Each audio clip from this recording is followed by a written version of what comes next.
Speedway season in 1990, and this is the big one, the 1990 World Individual Speedway Final at the Odsal Stadium in Bradford. Well, Pierre, going into this meeting, what was your feelings? Did you have a feeling you could win it?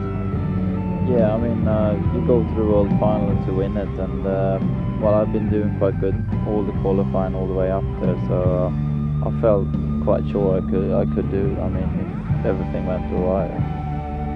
You were racing in England very, very good at that time. Your form was good, wasn't it? Yeah, well, I had a bit of problems to start the season with the bikes and that, but the guys sorted it out just in time for all these qualifying things and that, so I was very good. Was it difficult to say? Were you obviously nervous? Well, I was in a way. I mean, I tried to prepare myself for the final and as good as I could, and looking at every race and see who I had and try to concentrate on every race when I got into the meeting and that. So I felt quite sure. Like, there we see Hans Nielsen. He was the main threat, wasn't he? Definitely. I mean, Hans is a very consistent and good rider, so I mean, he was the one to beat. But obviously there was quite a few others as well. So let's join the action for Pierre's first race in heat number 3. So heat number 3 of the 1990 World Individual Speedway Final. Zdeněk Tesar in red, Richard Knight blue, Per Jonsson in white, and Jimmy Nilsson in yellow and black. So a Czechoslovakian, an English rider, and 2 Swedes making their first ride and first appearance in this World Final. And what must be going through their minds? Everybody wants to get 3 points in their first outing, and none more so than the 2 Swedes in the outside gates. Jonsson in gate number 3 and Nilsson in gate number 4, who are hot tipped for a rostrum position in 1990. So across the gate is Zdeněk Tesar, gate number 1, Richard Knight, gate number 2, Per Jonsson in gate number 3, and Jimmy Nilsson in gate number 4, and this is heat number 3. The green light goes on, the tapes rise, and away they drive from the start of the first or so. It's Jimmy Nilsson that cuts across Jonsson on the first turn. It's Nilsson in first place, Jonsson second, Richard Knight third, and Zdeněk Tesar back in 4th place.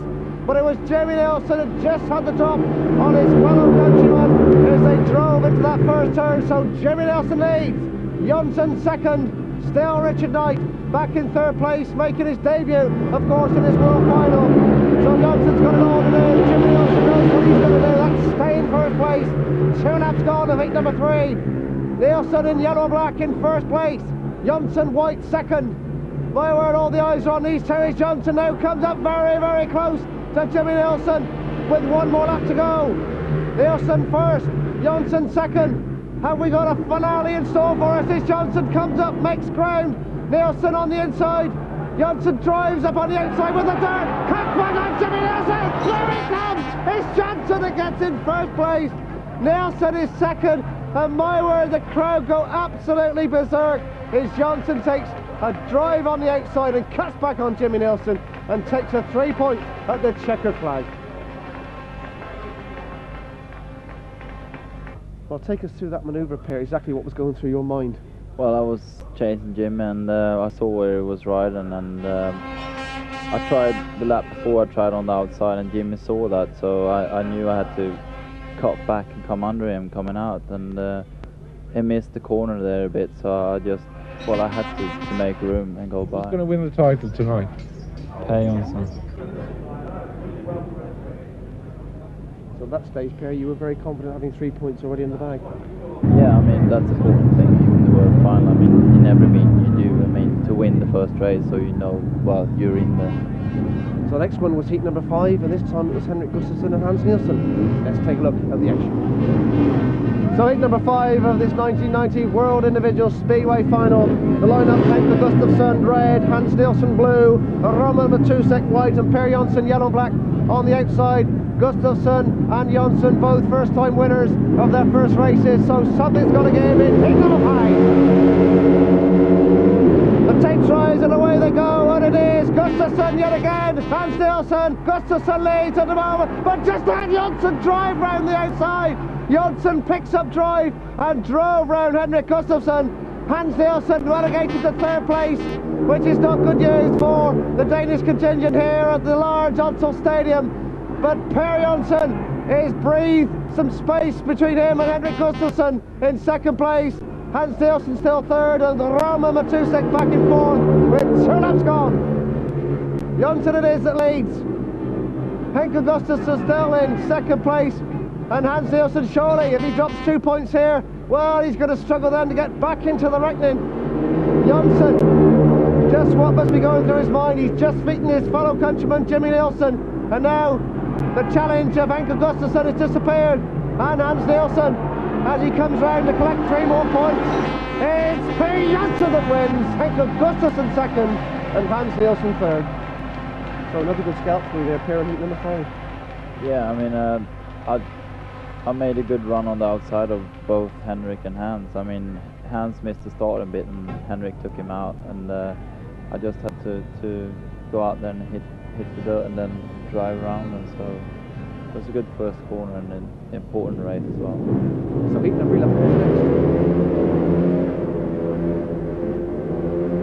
next. As Rick Miller keeps driving across the tapes, which is probably a little bit off, putting Jonsson in blue as they drive from the start, and the first one to show is Rick Miller in red. Tony Casper in yellow and black is there as well, Per Jonsson in blue, and Zoltan Dorian in white, but it's Rick Miller at the moment with his nose in front. His Jonsson drives underneath Tony Casper, so as 1 lap gone, it's Rick Miller in first place, Per Jonsson second, Tony Casper, which was a little bit of a surprise, in third. Now can Jonsson make up any ground? Per Jonsson unbeaten at the moment before the commencement of heat number 11, and no doubt Jonsson would like to go into the interval here at Bradford on 9 points and unbeaten, but Rick Miller is riding like a man possessed. We always knew he was capable of being a spoiler here at Odsal, and at the moment he's got his nose in front of Per Jonsson.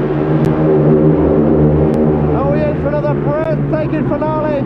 It's still Miller in first place, Jonsson second, Tony Casper back in third still. The last ditch effort to the line, but it's Miller that holds on. Jonsson in second place.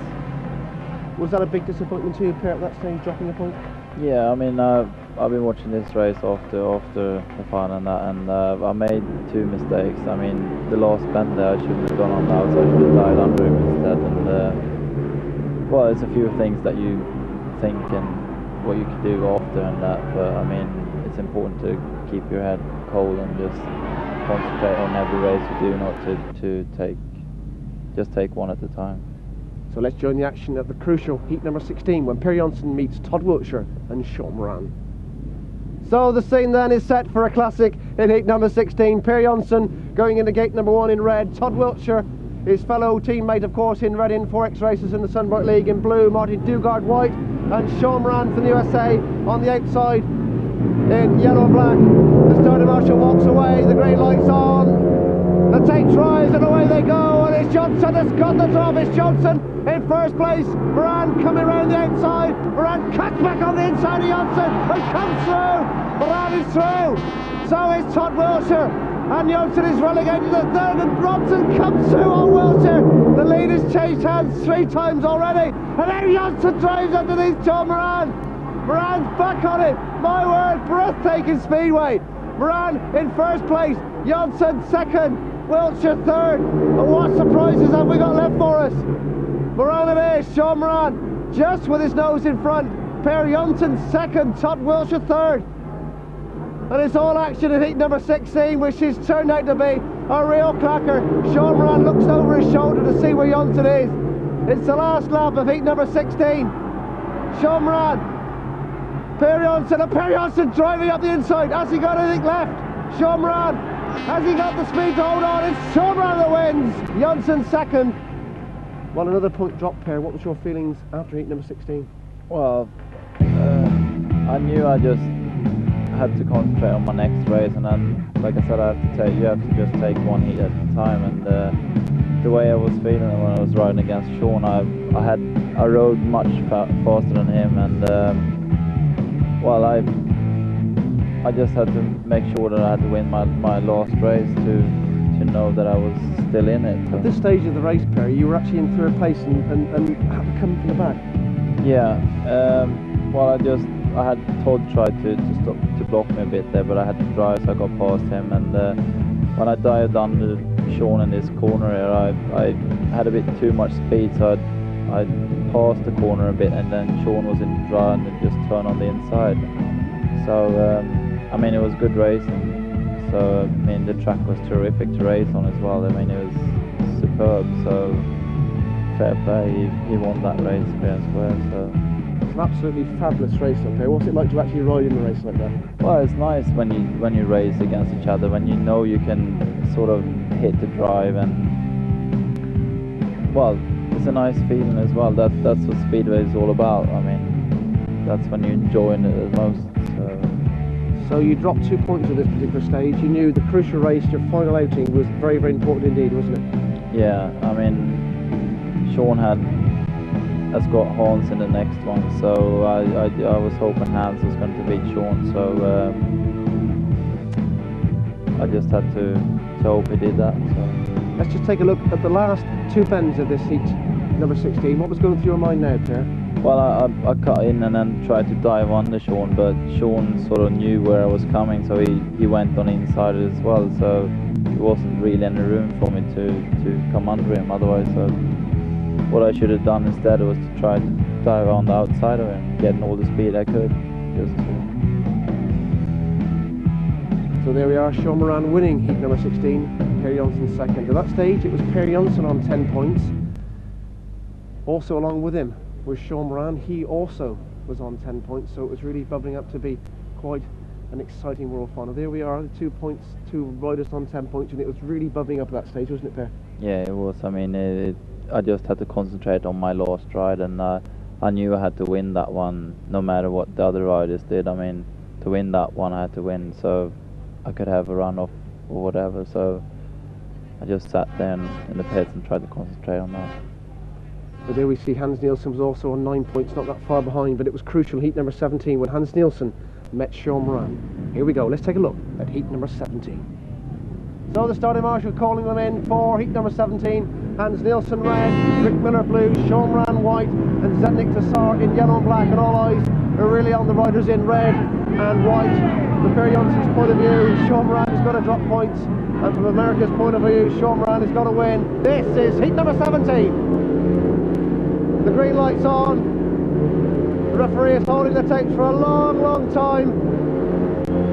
But away they drive from the start, and who's going to get there first? It's Sean Moran who drives across Hans Nielsen and Rick Miller, and it's Sean Moran down the back straight in first place, Hans Nielsen second, Rick Miller third. So Sean Moran, if he can hold on now to 3 more laps, he knows for certain he's going to be at least a run-off for the World Crown. And that, of course, is if Per Jonsson can win heat number 18. So Sean has got 2.5 laps to go. Shoey, as he's known in the British League, where he races for the Bellevue Aces, and Halstavik in the Swedish Elite League. So Sean Moran down the back straight. Still it is Hans Nielsen second and Rick Miller third, who's had an exceptionally good debut in the World Final. But all eyes are on the rider in white, Sean Moran, with 1 more lap to go. Sean Moran will finish on 13 points if he can just stay out of trouble, and by that I mean falling off for engine problems as he goes around the final 2 bends of heat number 17. It's Sean Moran who takes the checker flag and wins. So he knows he's got one hand on the trophy, it's so to speak. He's either got a run off. So it's Sean Moran, and now we wait for heat number 18, which is the crucial one for Per Jonsson. So heat number 18, and a very interesting combination here, because Per Jonsson, having watched Sean Moran win heat number 17, knows he's got to win this one to force a run-off for the 1990 World Crown. So Jonsson goes into gate number 1 in red on 10 points, Castagna from Italy in blue with 6 points, Ronnie Curry white from America on 2 points gate 3, and Calvin Tatum would dearly like to win this one and finish on 11 points. He's on 8 points at the moment. He goes into gate number 4 in yellow and black. So all pressure is on Per Jonsson from Sweden. He's been in this position before, not literally in this final, but under pressure to do the business, so he can cope with it. The 24-year-old from Stockholm. As he moves in now, the starting marshal asks him to come a little bit closer. The green light now goes on, and heat number 18 is about to get underway. The bikes rev, and away they drive from the start. And Jonsson it is who gets there. Jonsson makes the start. Castagna still in second place. And Tatum is going to have to come from the back in yellow and black. Tatum's come round Ronnie Curry, but he's got a lot of work to do to try and catch up on Per Jonsson. Per Jonsson in red is the winning leader. Castagna blue second. Tatum yellow third in that order. So Per Jonsson from Sweden, if he can stay out of trouble for 2 more laps, he's going to go into a sudden death run-off for the World Crown, when everything that happened before it is going to go by the wayside. It'll be 2 riders only if he can stay out of trouble. Per Jonsson in the red-handed colour with 1 more lap to go. Castagna holding on to second place from Calvin Tatum, and Ronnie Corey tailed off in 4th place. Around the final 2 bands of it's number 18, it's Per Jonsson that wins. 2nd place is Armando Castagna, and 3rd place is Calvin Tatum. So it's going to be a sudden death run-off between Per Jonsson and Sean Moran for the world title. At this stage, what was it like, Well, I felt quite calm actually, because we had the toss about the gates being shown, and he won the toss, so and he took the outside. I think I would have taken the outside as well if I would have won it, but he told me that no matter what, at least to get 2nd place, and I didn't want to get 2nd, I wanted to win, so I think I won the race before we went out. So here we go then for the sudden death runoff here in Bradford's Odsal Stadium for the 1990 World Individual Speedway Championship. Per Jonsson in red and Sean Moran in white. This is crucial, the runoff for the title.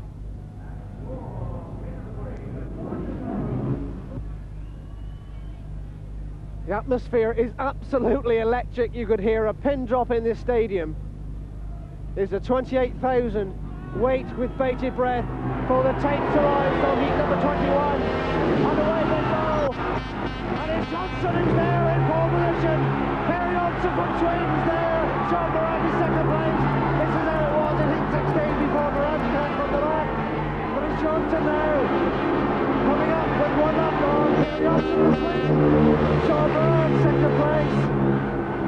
And are we about to witness a Swedish world champion? Per Jonsson, the 24-year-old from Stockholm in Sweden, has the lead over Sean Moran with 2 laps gone. The last world champion from the land of the midnight sun was Anders Jackson 16 years ago, and a legend in his own right. And then Per Jonsson goes to write his own history book. 1 lap to go between Per Jonsson and the world title. It's all about praying that that machine keeps going. Jonsson from Stockholm, there's a further rebound into chairs, into black flag. It's Jonsson's title. Jonsson lifts the world crown of 1990. Sean Moran is in 2nd place. Per Jonsson shakes his fist with pleasure. Sean Moran, being a true sportsman, as we all know he is, shakes the hands of him. But my word, just look at Jonsson. He's punching the air with delight and who can blame him? So there we are, Per Jonsson. A magic moment for you. What can you recall on that? Oh, it's an incredible feeling. I mean, when I made a start there, and I had to make sure I knew Sean was going to come on the inside, because they graded the track and you could go as quick on the inside as on the outside. So I just had to make sure to block him up on the inside, and after that I knew he wasn't going to catch me, because no way I was going to let him get past me. It's a magic race again though, wasn't it? Yeah, it was. I mean, it's a feeling you can't describe really. It's when you're sitting on the bike there and doing, especially the last lap, I mean, you can hear everything on the bike. You just, I mean, if something should have happened on that last lap, I mean, I don't think I could have forgiven myself or my mechanics by that. So there we see the magic Swedish flags. And on behalf of Per Jonsson and myself, we hope this has brought some happy memories from you as Per Jonsson lifts the World Championship of 1990.